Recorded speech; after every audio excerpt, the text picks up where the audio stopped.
Hey guys, ENTP Duelist here, Billy here, and I look like a mess. My hair is just out of there. I went to bed with a wet hair, and this is how it came out. But anyways, it's not what I want to talk about. I'm going to talk about the meta, and Jeff Jones beat Kevin Silva. And Jeff Jones was playing Harpy Ladies, and Kevin Silva was playing Erratic.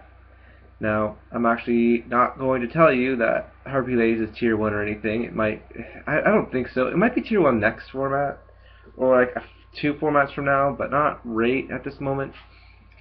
The reason that he beat him, in my opinion, though, was because, and I've seen this a lot, now that Heretics have been getting popular, people have been siding against them, and Heretic, as a deck, is kind of easy to side against.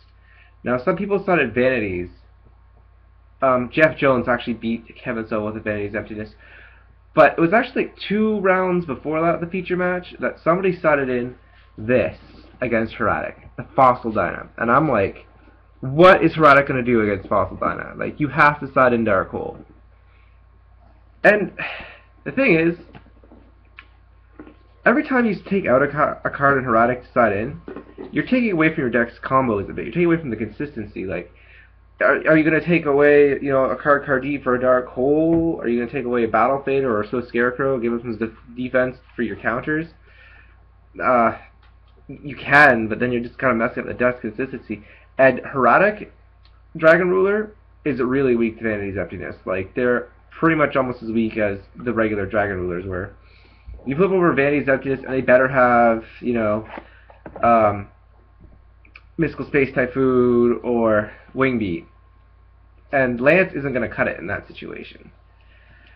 So, that's just how I see it. Like, Heretic, I was giving them such good praise and saying they're going to be a top deck.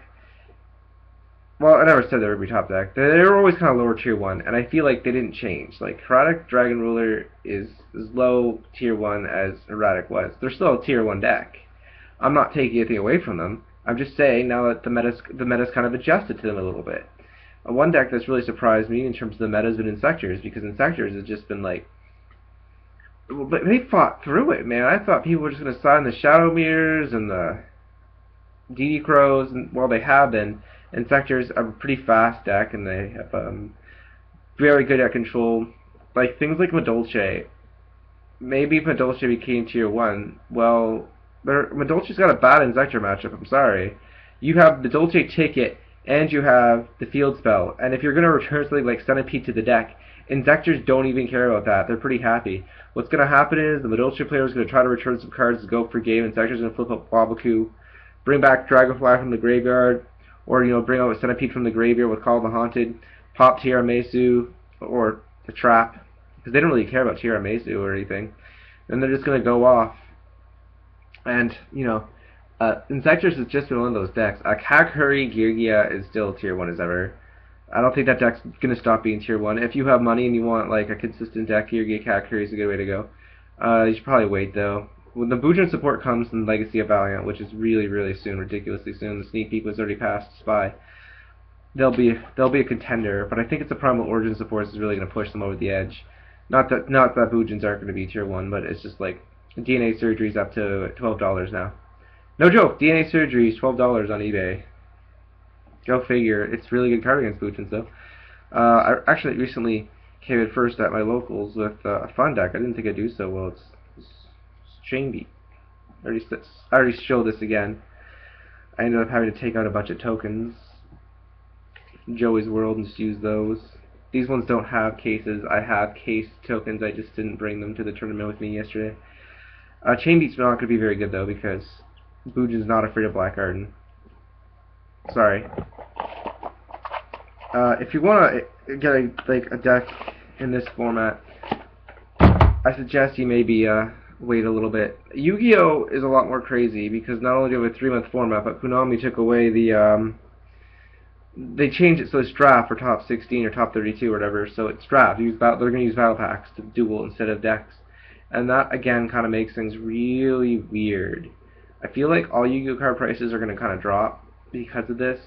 Like Evil Storm Exion, Extinction Knight, or whatever it's called, the rank 4 blow everything up guy, he hasn't exactly wowed me. He's been very good. It's been a very good card. But it's one of those things where people are just going to adjust. Like, don't just set your whole hand unless you have a way to deal with it. And you can't before people thought you were able to chain it multiple times. Like if I played Bottomless and they had Extinction Knight, you could use Extinction Knight's effect, and if I played Fiendish Chain, they could use the Extinction Knight effects again. But it's only once per chain, so if you stop it, you stop it.